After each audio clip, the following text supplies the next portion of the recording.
Madame, Monsieur, bonsoir. Voici les titres de l'actualité de ce samedi 8 décembre. Avis de tempête sur la Bretagne et la Normandie. Météo France prévoit des vents de force 10 dès demain matin. En mer, la hauteur des vagues pourrait atteindre 15 mètres. Nous ferons le point sur la carte de vigilance et sur les mesures de précaution ce soir. Le deuxième sommet de l'histoire entre l'Europe et l'Afrique. Après des années de report, 70 chefs d'État et de gouvernement sont au rendez-vous au Portugal. Et parmi eux, le colonel Mouammar Kadhafi qui prendra dès lundi la direction de la France. Une visite qui suscite déjà, vous le verrez, la controverse. Nous irons également en Argentine où le Premier ministre François Fillon a entamé une visite de 3 jours. 30 ans après la dictature militaire, nous reviendrons sur le destin tragique de 2 religieuses françaises qui ont été torturées à l'époque. C'est le grand format de ce soir. C'est la nouvelle tendance des achats de Noël. Fini pour certains la course aux cadeaux de magasin en magasin. Les Français n'hésitent pas à faire leurs achats sur Internet. Les prévisions parlent de 3 milliards d'euros dépensés sur les différents sites en ligne. Enfin, du cinéma, avec un western français d'un nouveau genre. Imaginez une ville de l'Ouest américain livrée à des enfants. Un scénario étonnant avec des acteurs décapants que vous découvrirez à la fin de ce journal. Un film signé Jamel Bensalah. Et on commence ce journal par la première grosse tempête hivernale qui se prépare dans l'ouest du pays. Météo France prévoit que dès demain matin, les côtes bretonnes mais également normandes seront touchées par de fortes rafales de vent. Des vents qui pourraient atteindre plus de 130 km/h. En mer, des vagues de 15 mètres de haut sont également prévues. Et les bateaux ont déjà pris la direction des ports depuis quelques heures. Le point ce soir avec Amaury Guibert. Rentrer au port dès que possible, un impératif sur la côte atlantique. Au Sables-d'Olonne, les secours en mer étaient d'ailleurs déjà à pied d'œuvre. On a été bipé donc par le Creuse-Setel pour porter assistance à un bateau qui était remorqué par un autre. Le bateau c'est le Kéops, c'est un bateau de Morlaix et qui était plus manœuvrant, il avait plus de moteur quoi. Sur les côtes du Finistère aussi, les bateaux se pressent pour se mettre à l'abri. De temps en temps, l'océan donne le ton de la journée de demain. Une journée en alerte orange avec risque de gros coups de vent sur un quart nord-ouest du pays. La zone la plus concernée va du Finistère à la Seine-Maritime. Dans ces départements, les rafales de vent pourront atteindre 140 km/h sur les côtes les plus exposées. En mer, on attend des vagues de 15 mètres, mais le dispositif de secours est en place. Le remorqueur Abeille-Bourbon s'est prépositionné à l'entrée du rail d'Ouessant. Il sera épaulé par ce navire, l'Argonaute, qui croisera lui au large de Brest. La plus grande prudence est aussi de mise sur les routes. Il faut éviter les déplacements, en particulier sur les axes côtiers. Au-delà de 10 mètres, ce qui est fort possible, une vague est source de danger et peut emporter un véhicule. Donc il suffit d'une occasion et malheureusement c'est la mauvaise. Donc ne pas prendre ce risque, surtout pas pour soi et encore moins pour les autres. Un conseil de prudence qui vaut aussi pour les promeneurs, souvent attirés par le spectacle de la mer déchaînée. Un spectacle grandiose, mais dangereux. Et la première conséquence donc de cette tempête, ce sont des mesures de prudence, vous l'avez compris, éviter les bords de mer, attention sur les routes. Des pluies pourront également accompagner ce fort coup de vent. Alors comment prendre connaissance des zones à risque? Eh bien, Météo France a mis en place depuis quelques jours un nouveau système d'alerte pluie, inondation, un système accessible sur Internet. Explication Jérôme Bermin, Christine Beauce, Jean-Pierre Pasteur. 6 septembre 2005, le département du Gard a été placé en état de vigilance rouge. Pluie intense, plusieurs centaines de litres au mètre carré, Nîmes est partiellement inondée. Le lendemain, la vigilance passe à l'orange, des pluies 2 fois moins importantes. Pourtant, la nuit suivante, les zones inondées se multiplient. Incompréhension de la population pour qui l'alerte était partiellement levée. La vigilance météo ne prend pas en compte les sols gorgés d'eau et les crues potentielles. C'est à partir de cet exemple qu'a été imaginé un nouveau système d'information. Si vous allez sur le site de Météo France, soyez attentifs à ces petits pictogrammes. Ils apparaissent dès qu'un département est placé en vigilance orange. D'un seul clic, ils renvoient à des informations plus précises et pas seulement pour le grand public. C'est un enjeu également important pour les maires, dont je rappelle qu'ils sont la première autorité de police sur leur territoire et qu'il leur appartient, par leur expérience aussi, qui est riche, qui est importante, d'expérience de plusieurs années d'inondation, de mieux prévoir et d'anticiper les conséquences que pourra avoir pour telle route, pour telle école, pour tel camping, une quantité d'eau qui est annoncée par Météo France. Ici, à la préfecture de l'Hérault, on teste le système depuis 1 an. On espère le perfectionner encore en intégrant la nature des sols, par exemple. Et pour toutes les informations météo, vous retrouvez bien sûr Isabelle Martinet dès la fin de ce journal. Un coup de vent et la houle qui serait à l'origine du naufrage d'un bateau sur le bassin d'Arcachon. Un voilier a été retrouvé échoué sur une plage de l'Esch-Cap-Ferret. 2 hommes étaient portés disparus. Un corps a finalement été retrouvé aujourd'hui au bas de la dune du Pilat. Les recherches ont été suspendues en raison du mauvais temps. Ils sont près de 70 chefs d'État et de gouvernement réunis pour un sommet Europe-Afrique. Et pourtant, à Lisbonne, au Portugal, ce sont 2 hommes qui attirent particulièrement l'attention. D'abord, le président du Zimbabwe, Robert Mugabe, interdit de séjour dans l'Union européenne en raison des violations des droits de l'homme de son régime. Et autre personnalité controversée présente au Portugal, le futur invité de la France, Mouammar Kadhafi, sur place, François Bedonnet. C'est son grand retour sur la scène internationale. À Lisbonne, le colonel Kadhafi ne cache pas sa satisfaction au moment où il entame une tournée européenne qui le mènera à Paris lundi. Car dès hier, le dirigeant libyen crée l'événement. Il demande dédommagement pour la colonisation et il semble justifier le terrorisme international. Des déclarations qui n'empêchent pourtant pas Nicolas Sarkozy de venir le saluer chaleureusement.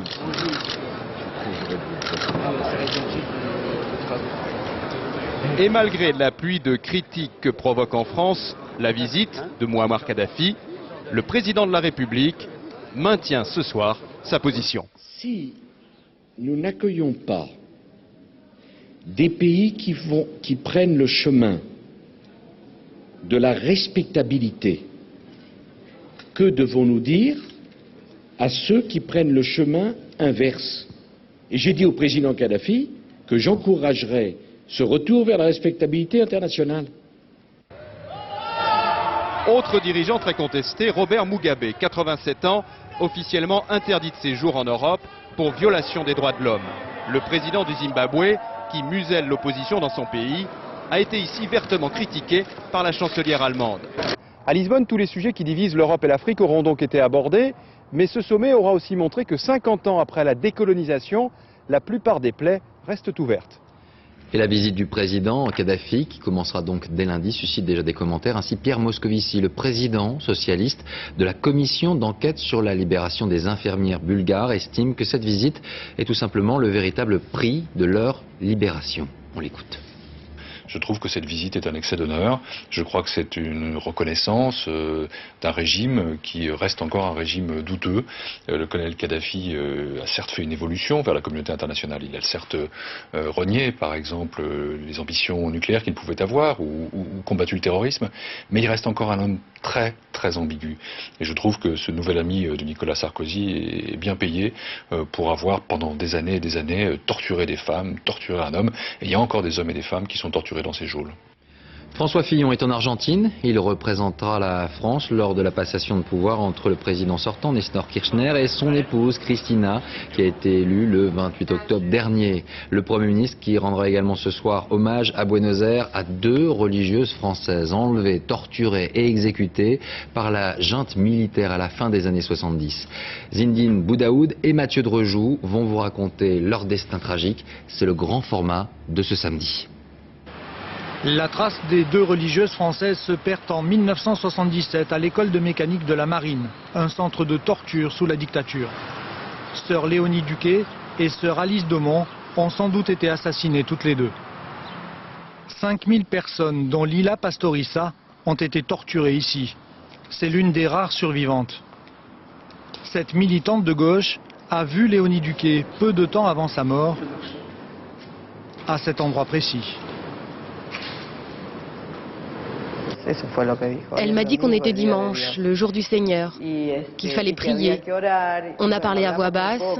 Elle s'inquiétait pour sœur Alice et m'a demandé que lui ont-ils fait, que lui ont-ils fait. Elle est là aussi.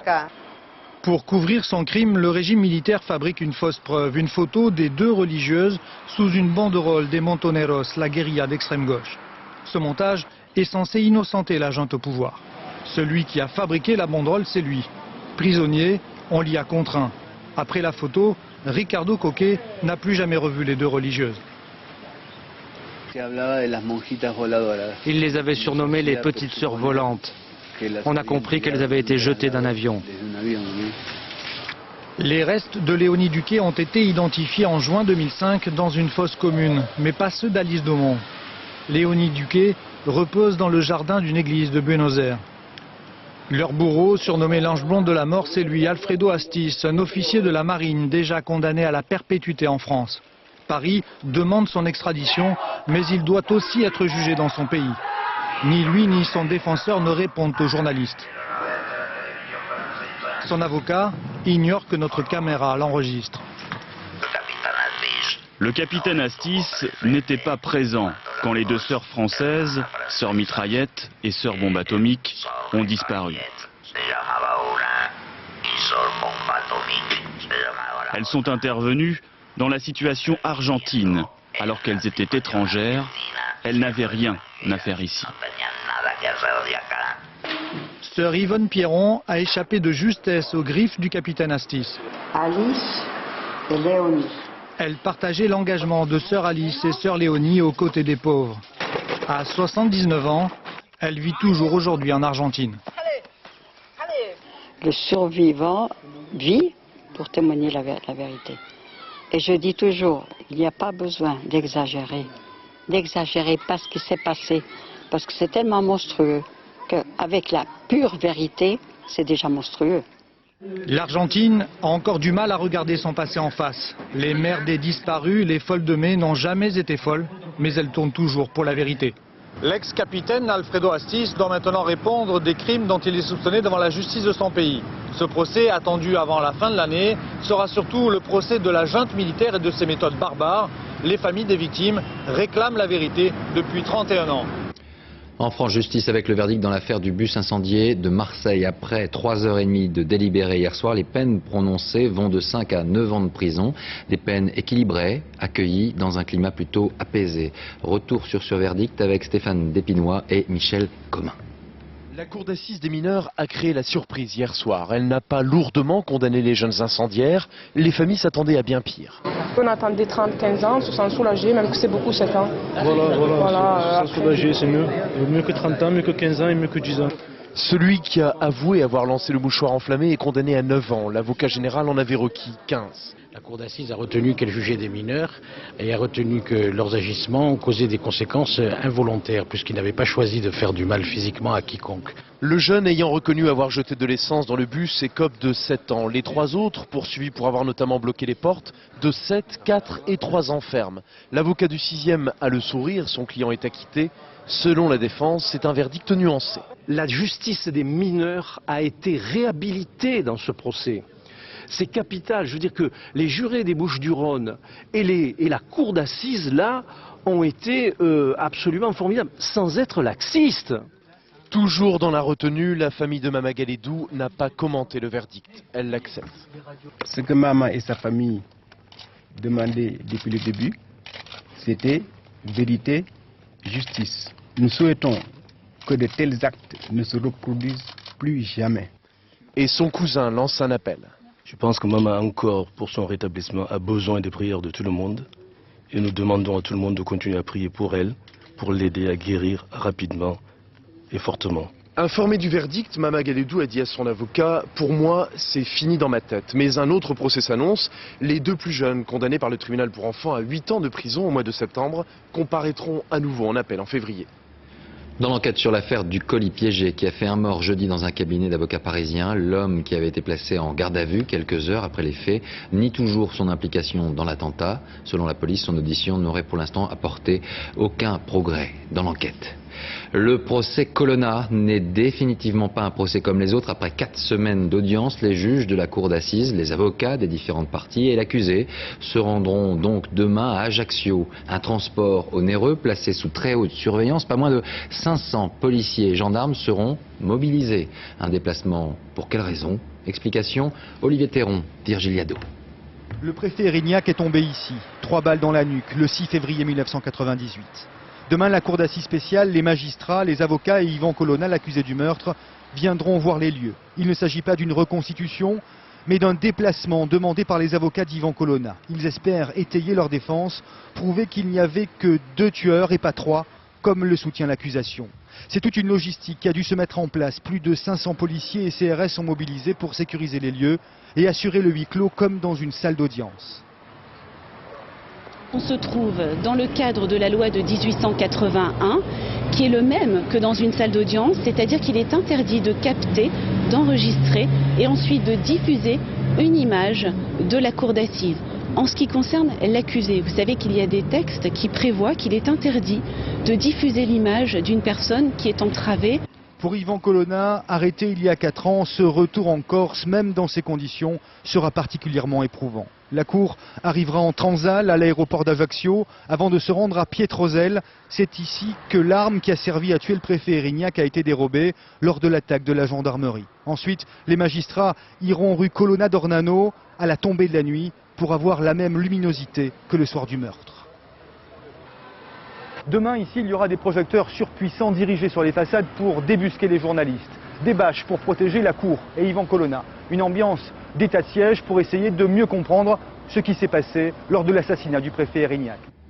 La police dans la rue aujourd'hui à Paris, c'est au cri d'officiers en colère que plusieurs milliers d'entre eux ont manifesté. Ils craignent, en devenant cadres, d'être par exemple moins bien rémunérés pour les heures supplémentaires effectuées. Une manifestation organisée à l'appel du syndicat national des officiers de police. Autre manifestation à Paris, toujours avec cette fois celle des militants anti-publicité. Ils critiquent notamment la distribution abusive de tracts. Notre équipe a d'ailleurs voulu vérifier pour l'occasion l'état de nos boîtes aux lettres. Sont-elles toujours autant en veille de pub en tout genre? Une campagne de sensibilisation avait déjà été lancée il y a 3 ans. Alors a-t-elle été utile? Pas vraiment. Reportage François-Julien Piednoir et Christophe Vignal. C'était tellement tentant de commencer notre reportage comme ça. Un peu exagéré? Non, pas tant que ça. Quand on sait que chaque année, une boîte aux lettres avale 40 kg de publicité. En France, c'est 1 million de tonnes de papier distribué, puis direction la poubelle, et il faut ensuite recycler. À l'heure actuelle, les distributeurs ne contribuent qu'à hauteur de 15% du coût total qui prend en charge le traitement et la collecte. Donc nous, on paye encore 85% de ce coût. Ce coût, c'est la taxe sur les ordures ménagères que tout le monde paye en fin d'année. Premier dans nos boîtes aux lettres, les catalogues des grandes surfaces. Malgré l'autorisation de faire de la pub à la télé, rien n'a changé, toujours autant de papier. Deuxième, les journaux des petites annonces, suivis par le commerçant du coin, qui fait sa pub dans le quartier. Pour empêcher l'intrusion publicitaire, en 2004, un autocollant Stop la pub faisait son apparition sur quelques boîtes. Nous avons suivi ce distributeur pendant sa tournée. Ses quantités de papier n'ont pas baissé, car 3 ans après le lancement de l'autocollant, seulement 5% des particuliers l'ont collé. Il peut y avoir des erreurs, c'est très très rare. On les fait jamais les erreurs parce que on a l'ordre et on a le devoir de ne pas mettre de papier devant une boîte aux lettres qui porte un stop pub. Et pourtant, selon une étude, 1 fois sur 2, l'autocollant n'est pas respecté. Mais contrairement aux idées reçues, 83% des particuliers aiment recevoir de temps en temps la promotion du boucher ou une réduction pour un canapé. Les achats se font prématurément et avant tout chez eux à la maison tranquillement. Et derrière ça, elles sont prêtes à aller faire nos ménagères, leurs courses avec un prospectus à la main, voilà, une liste de courses déjà préétablie. En ce mois de décembre, difficile de faire marche arrière, d'échapper à l'avalanche de papier. Noël approche avec son lot de catalogues et de publicités. C'est l'actualité du moment. Les courses de Noël sont pour certains un vrai plaisir, mais pour d'autres, c'est tout simplement une corvée. Eh bien, afin d'éviter d'arpenter les magasins, de plus en plus de personnes choisissent la solution Internet. Elles passent leurs commandes derrière leur écran d'ordinateur. L'an dernier, plus de 2 milliards d'euros ont été dépensés pour les achats de Noël sur le net. Un record à battre pour cette année. Caroline Thébault, Alexis Oran. Il y a Aude, il y a Solène. Ils se creusent encore la tête sur les cadeaux, mais une chose est sûre, les achats se feront ici. Non, elle me plaît pas celle-là, regarde. Fini la foule des magasins, cette famille commande tout sur Internet. Largement. Ça nous permet aussi d'avoir un choix beaucoup plus large que simplement 2 ou 3 magasins qu'on aurait en fait très peu de temps d'aller voir pendant le week-end, de comparer les prix beaucoup plus facilement, et puis surtout d'être vraiment sûr des disponibilités d'une part, et puis des délais de livraison. L'écran pour faire du lèche-vitrine, une tendance qui bat des records cette année. 1 Français sur 3 devrait acheter une partie de ses cadeaux sur Internet. 3 milliards d'euros seront ainsi dépensés, 20% de plus que l'année dernière. Jouets, mais aussi champagne, foie gras. Aujourd'hui, on peut préparer Noël sans sortir de chez soi. Succès garanti pour ce site internet qui vend des produits de marque à moitié prix. 7000 commandes par jour, c'est 3 fois plus que d'habitude. Le profil type, c'est une femme, 25-45 ans, qui habite dans les grandes agglomérations, mais aussi dans les petites villes en province. Pourquoi ? Elle retrouve des produits via le média internet qu'elle ne retrouve pas localement. En coulisses, les salariés des sites internet s'activent. Ici, sur 35 000 mètres carrés, se trouve le palmarès des produits phares de cette année. Consoles de jeux, GPS, télévision à écran plat. Le client doit être livré en 24 heures.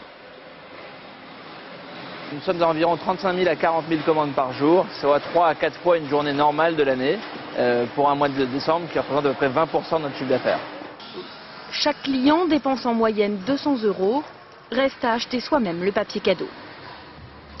L'industrie nautique se porte à merveille et pourtant en France, les ventes de bateaux sont en baisse, moins 3% en 2007. La raison est étonnante, les ventes seraient en fait tout simplement freinées par le manque de place dans les ports. Il en manquerait environ 50 000. Alors face à ce constat, les idées ne manquent pas pour trouver des solutions. Léo Lamberton, François Privat. En temps normal, la scène dure 4 minutes. 4 minutes durant lesquelles ces pontons mobiles se déplacent, entraînant avec eux les bateaux qui y sont amarrés. Ils sont télécommandés depuis la capitainerie du port, une première mondiale. C'est cette panne-là qui va s'ouvrir. Vous allez avoir le ponton qui va glisser, de façon à ce que les bateaux qui sont à l'intérieur de celle-là puissent sortir. Ce système de ponton mobile est installé depuis juillet au Cap d'Agde dans l'Hérault. Coût 1 million €. Mais grâce à lui, le port n'est plus engorgé et de nouvelles places de bateaux ont été créées. Si nous n'avions pas eu ces pontons mobiles, nous aurions dû faire une installation classique, à savoir conserver un espace de manœuvre pour chaque ponton. Et là, nous aurions donc perdu un ponton et donc 32 places. Il manque actuellement en France 50 000 anneaux pour accueillir les bateaux. Et pour gérer la pénurie, chaque commune a sa solution. Stockage au sec, comme ici à Palavas-les-Flots, ou totale réorganisation du port, comme au Sable d'Olonne en Vendée. Là, les pêcheurs se sont regroupés et poussés pour faire de la place aux plaisanciers. Ça m'a permis d'avoir une place parce que j'étais en liste d'attente sur le port de Plaisance et je devais encore attendre 3-4 ans. Il faut avouer que 120 places de plaisance supplémentaires en plein cœur de ville au Sable d'Olonne, c'était une opportunité qui a été saisie. En fait, aujourd'hui en France, on assiste à une course de vitesse, car les plaisanciers sont souvent inscrits sur les listes d'attente de plusieurs ports, et le premier qui arrive à dégager des places est aussi le premier à gagner de nouveaux clients. La saison de ski commence progressivement. Ainsi, Serre-Chevalier, Courchevel ou encore Champs-Rousse ont ouvert leurs portes ce week-end. Idem pour Isola 2000 où le soleil était au rendez-vous aujourd'hui. Sur place, Nathalie Jourdan et Nils Brunelli. De l'été, ils ont gardé la pose et les lunettes, mais c'est tout. C'était bien beau la plage et puis on attend de suite la saison d'hiver, la neige, parce que bon, l'hiver il n'y a plus grand chose à faire. Allez, un peu rouillé. C'est normal, c'est la première descente de la saison.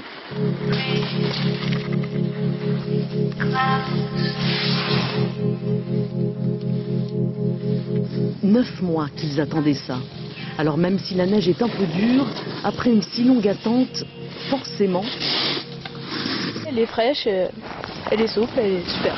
C'est génial, le paradis sur Terre. Un paradis où l'on oublie l'essentiel.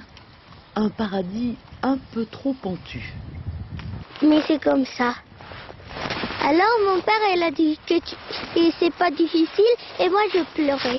15 cm en bas des pistes, 60 au sommet, suffisant pour ouvrir une partie du domaine. Ce qui est ouvert est parfaitement skiable. Vous vouliez pas attendre? Non, on ne peut pas attendre. C'est le premier jour, donc déjà ça doit être le week-end dernier. Et nous sommes très en colère que ça n'ait pas été le week-end dernier. Des clients exigeants qui ont la mémoire un peu courte. C'est vrai que l'année dernière, on a ouvert une semaine plus tard, donc les conditions nous le permettent. Les gens veulent skier, ils trépignent en bas sur Nice, donc aujourd'hui c'est parfait. Dans le coin, il se murmure que d'autres pistes devraient bientôt ouvrir. Parole d'ancien, il va beaucoup neiger cette année. Sport avec tout d'abord la boxe. Brahim Asloum rêve ce soir de conquérir un titre de champion du monde en poids mi-mouche, une catégorie qui lui avait porté chance aux Jeux de Sydney. Et pour y parvenir, après 2 échecs mondiaux, le boxeur français n'a pas lésiné sur les moyens. Il a même perdu 11 kilos pour revenir dans cette catégorie. Alors peut-il être performant après de tels efforts? Reportage Aaron Tanzit et Ziden Berkous. Des pieds à la tête, il ne pèse plus bien lourd. Hier, à l'heure de la pesée, pour obtenir une nouvelle chance mondiale, Brahim Asloum a dévoilé son corps émacié. Moins de 49 kilos, une minceur et un poids qui suscitent de nombreuses interrogations. Je garantis que si je te fais toucher mes abdos, tu te dis c'est des pierres qu'on t'a mis, c'est pas des abdos. Donc à partir de là, je peux pas dire que je suis affaibli. Du jus, j'en ai. Du jus peut-être, nous verrons ce soir. Du courage, c'est sûr. Car après 2 échecs pour décrocher un titre mondial et quelques larmes, le Français a décidé de changer de catégorie. En moins de 3 mois, il a dû maigrir de 11 kilos, passant de 60 kilos sur la balance à moins de 49 kilos. Résultat d'une intensive cure d'amaigrissement qui a fait perdre aux Français près de 20% de son poids total. On dit à tous les sportifs de se réhydrater régulièrement pendant leurs épreuves d'endurance. Là, à ce moment-là, ce serait l'inverse. On partirait déjà déshydraté. Donc c'est une réelle catastrophe, en effet, en termes de force musculaire, en termes d'endurance, et puis on peut faire notamment des crampes. Depuis son sacre olympique il y a 7 ans, Asloum court toujours après un titre de champion du monde. À bientôt 29 ans, le produit marketing a du plomb dans l'aile. Et le problème, c'est que le Français va affronter un Argentin au mental d'acier, travaillant dans les champs dès l'âge de 13 ans. L'adversaire fait donc le poids. Asloum et ses kilos en moins tentent ce soir un dangereux coup de poker. Dans le reste de l'actualité sportive, Laure Manodou battue sur 400 mètres. La Coupe d'Europe de rugby, l'OM qui s'impose face à Monaco. Et la victoire des Françaises en handball. Tour d'horizon avec Nathanaël de Rinxin. C'est pas encore l'euphorie des grandes victoires, mais cet après-midi, l'équipe de France de handball n'a pas boudé son plaisir. Au terme d'un match équilibré, les Françaises ont pris le meilleur sur la Macédoine. Un succès 29-23 qui leur assure une place en quart de finale. À 4 jours de son duel décisif face à Liverpool, l'OM s'est offert une cure de confiance cet après-midi au Vélodrome. Dans le rôle du sparring partner, Monaco n'a pas pesé bien lourd. 2 buts en deuxième mi-temps, Marseille prend ses distances avec la zone de relégation. À quelques jours de Noël, Clermont a offert un joli cadeau à ses supporters. 3 essais et surtout une belle victoire sur les London Wasps, champions d'Europe en titre. Les Clermontois s'imposent 37-27 et conservent toutes leurs chances de qualification. Nettement moins inspiré, Toulouse a offert sur un plateau le premier essai de son match face à Leicester. Une petite erreur, une grosse conséquence. Les Toulousains s'inclinent 14-9. Le match retour sera animé. Depuis 2 ans, elle est la porte-drapeau du biathlon français. Depuis 2 jours, elle est inarrêtable. Une victoire hier, une victoire aujourd'hui. Sandrine Bailly occupe désormais la première place du classement général de la Coupe du Monde. Au championnat de France, Laure Manodou poursuit tranquillement son retour au premier plan.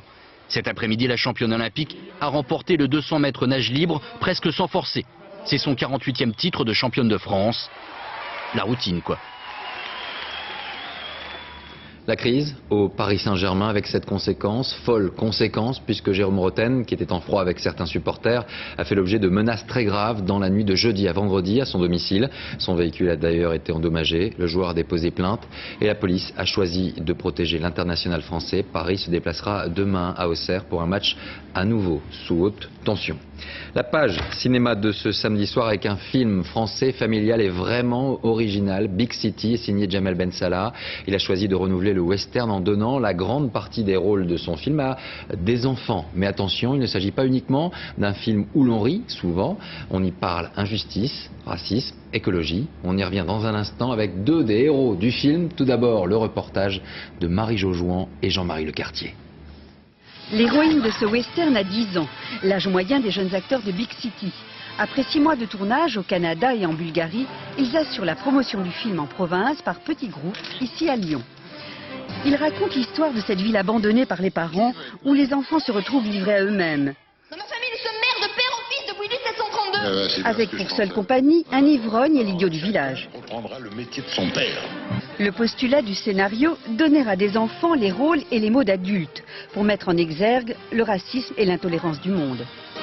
Le racisme, c'est avoir peur de la différence. Elle est tombée amoureuse de l'Indien. Ici, les Indiens représentent l'étranger, la différence. Il a dit qu'elle allait épouser l'Indien. Non, c'est pas possible. C'est impossible, ouais. C'est un film miroir sur nos comportements d'adultes. Voilà, c'est ça qui est intéressant, c'est de se dire, voilà, j'utilise ces enfants pour faire finalement, ils ne singent pas les adultes, mais ils nous vraiment jettent au visage toutes nos maladresses, toutes nos malveillances, voilà, tous nos défauts. Le chinois, c'est un brave gars. Je peux pas croire qu'il ait fait ça. Moi non plus. Ta gueule, la moche. J'avoue, il est classe comme l'hôtel. Ça va, il y a pire. Il est comme ce qu'on avait remarqué. Il y a pire. T'es malade ou quoi? Et si à l'hôtel, cow-boys et indiens cohabitent avec plaisir dans le film, c'est une autre histoire. Cowboy, il réfléchit pas, il est pas poète, il est pas... Or qu'un indien, ça réfléchit plus, c'est plus noble, tout ça. Vous avez crié? C'est quoi le problème? Sur la bouche, j'en ai embrassé qu'un seul. Donc, c'est James Wayne. Mais on sait que c'est du cinéma, donc c'est pas grave. Donc, voilà. Je peux vous embrasser? Mais oui, bien sûr.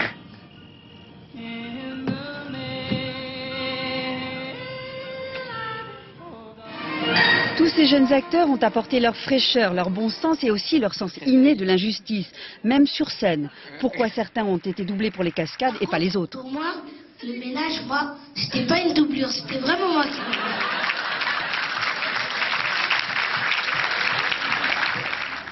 Alors avec nous deux des héros de Big City, Vincent Valadon, 13 ans, et Charlie Quatrefages, 10 ans. Bonsoir à tous les deux. Bonsoir. Je voulais vous poser une question. D'abord, Charlie, honneur aux filles, hein.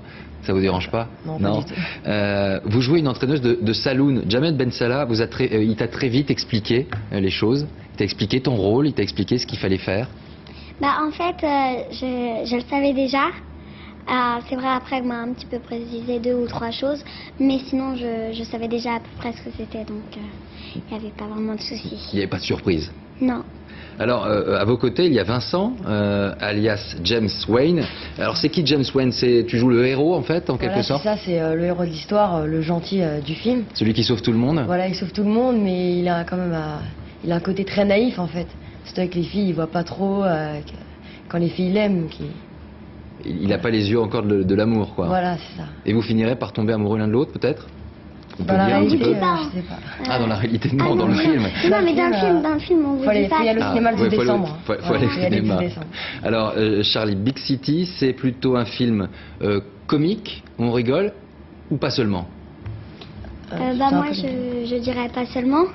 Parce que c'est vrai, on rigole, comme vous l'avez dit tout à l'heure aussi, il y a des, on va dire, des leçons de morale dedans. Il y a aussi des façons d'apprendre à vivre. Et puis à la fois aussi, on va dire que c'est émouvant. Et puis il y a de l'action. Donc il y a un petit peu de tout, c'est ça qui est cool. Un petit peu de tout. Voilà, comme a dit Charlie, je pense qu'il y a un peu de tout, parce qu'il y a des moments où on rigole, mais il y a aussi des moments assez durs où il y a des choses de la vie réelle comme le racisme, on parle aussi de l'écologie, des choses comme ça. Donc moi je pense que c'est un film d'aventure, voilà, il y a des messages dans ce film. Alors vous étiez 80 enfants je crois sur le tournage, ça a duré 6 mois. Il s'est mis souvent en colère, Jamel Ben Salah? Bah, ça lui est arrivé 1 ou 2 fois, mais sinon il était super sympa. C'était pour les scènes, parce que sinon il s'énervait pas en dehors des scènes. Et vous rigoliez un petit peu quand même entre vous? Oui. Beaucoup. En fait c'était comme une colonie, puisque 80 enfants sur un plateau, on aurait d'une colonie de vacances en fait. Alors, je crois que même certains des enfants perdaient leurs dents. Je crois qu'il y a eu une histoire comme ça. C'est moi qui ai perdu mes dents. En fait, pendant une répétition, j'ai perdu mes dents. Et du coup, Jamel, il a envoyé tout le monde chez le dentiste parce qu'il s'est rendu compte qu'on avait des dents de lait. Et donc, les uns après les autres, vous perdiez vos dents? Non, c'est pas ça. C'est qu'en fait, comme il s'est rendu compte qu'il y en a qui allaient perdre leurs dents, il leur a fait faire tomber leurs dents plus tôt que prévu. Et moi-même, voilà, j'ai quand même perdu une dent sur le tournage. Alors, on vous a vu tous les deux à l'avant-première. Vous avez découvert ce film. Vous l'aimez, ce film? Bah ouais, moi j'ai trouvé bien. Mais d'un autre côté, quand on joue dans le film, on n'a pas un regard très extérieur, donc c'est un peu difficile de juger le film en fait. En fait, on le voit sous plusieurs angles. Quand on joue dedans, comment les autres ils jouent dedans, à la fois si c'est bien, et puis des fois on n'est pas trop concentré sur l'histoire, on est plutôt concentré sur les acteurs. Donc, sur vous? Voilà. Et vous vous trouvez pas mal? Ouais. Moi pas trop, enfin. Ah bon? Moi quand je me vois, je trouve tout le temps que je joue mal en fait, donc... Bah, moi c'est pareil, t'inquiète pas. On se dit qu'on peut toujours faire mieux, alors voilà. Est-ce que vous avez envie de continuer ce métier? Je crois que c'est pas votre premier film, hein? Charlie, moi j'ai fait 3 téléfilms et 3 films. Et Charlie? Moi j'ai fait une pub, un court-métrage et 2 téléfilms, donc ça c'est mon 5e. Et vous allez continuer? Vous avez envie de ça? Enfin, ouais. Moi j'ai envie. Hein. Ouais. Maintenant, si on peut pas, bah, c'est pas grave. Mais bon. Parce que, enfin, on a fait que quelques films, donc on sait qu'on n'a pas une carrière toute tracée. Ouais. On espère, mais on verra bien. On verra bien. En tout cas, merci à tous les deux. On ira voir ce film, Big City. En tout cas, vous avez bien fait la promo, mais avec le cœur. Merci beaucoup. C'est un film à pas manquer en famille. Ça sort mercredi un peu partout en France.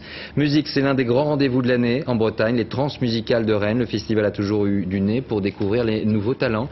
C'était le cas pour Étienne Dao, encore la Mano Negra. Alors, quels seront les artistes de demain sur place? Olivier Lenuzza et José Boulestex. À Rennes, la musique c'est un peu comme au cinéma.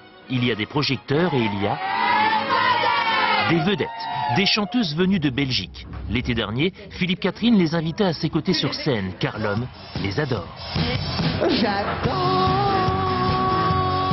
Les vedettes ici en majorette. Philippe Catherine était hier en coulisses, venu encourager ses protégés. Ce qui me plaît, c'est qu'elles sont uniques. Invité au Transmusicales, une première. Les Transmusicales, mais je sais pas parce que j'étais jamais venue. Et nous, ça nous a tombé un peu dessus comme ça, et c'est très impressionnant. Elles n'ont jamais si bien porté leur nom, dans l'œil des photographes.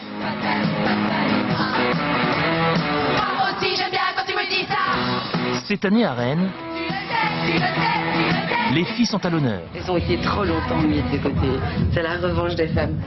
Talons aiguilles, talent haut. Belle femme, hein. Belle femme. Monsieur apprécie, Kate Nash est née à Dublin, vit à Londres. Kate Nash découverte grâce à Internet.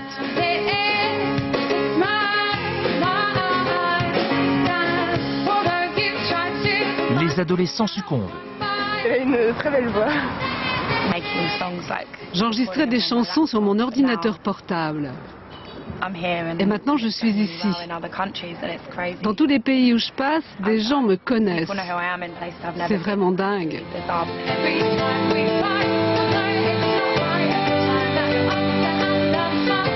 Hier, à Rennes, c'était un peu le paradis des filles. Dans quelques mois, Kate Nash sera à l'affiche des plus grands festivals. Il faudra alors jouer des coudes pour assister à ces concerts au premier rang. Des images pour finir de la célèbre fête des Lumières à Lyon. Ce soir, toute la population de la ville et les touristes peuvent profiter de ces illuminations hors du commun. Des lumières, des couleurs surprenantes, un événement unique en Europe. Plus de 70 spectacles lumineux sont proposés au public. Avant de refermer ce journal, je vous rappelle qu'il ne faut pas hésiter à composer le 36-37 durant tout le week-end. Vous pouvez apporter vos dons au combat contre les maladies génétiques. Il s'agit du 21e Téléthon et sachez-le, la recherche avance grâce à vous également. Charlie, Vincent, il faut faire quel chiffre ce soir? Le 36-37. Ça n'a pas été trop dur le 20h, ça a été? Non, c'est bien. Bah, merci à vous. Voilà pour l'actualité de ce samedi. Merci à vous d'avoir suivi le journal dans un instant. Ne manquez pas la météo, Isabelle Martinet, avec cet avis de tempête. 20h50, la grande fête du Téléthon présentée par Sophie Davant et Nagui. Demain midi, France de foot avec Denis Balbir. Je vous retrouve à 13h. Passez une très belle soirée et à demain.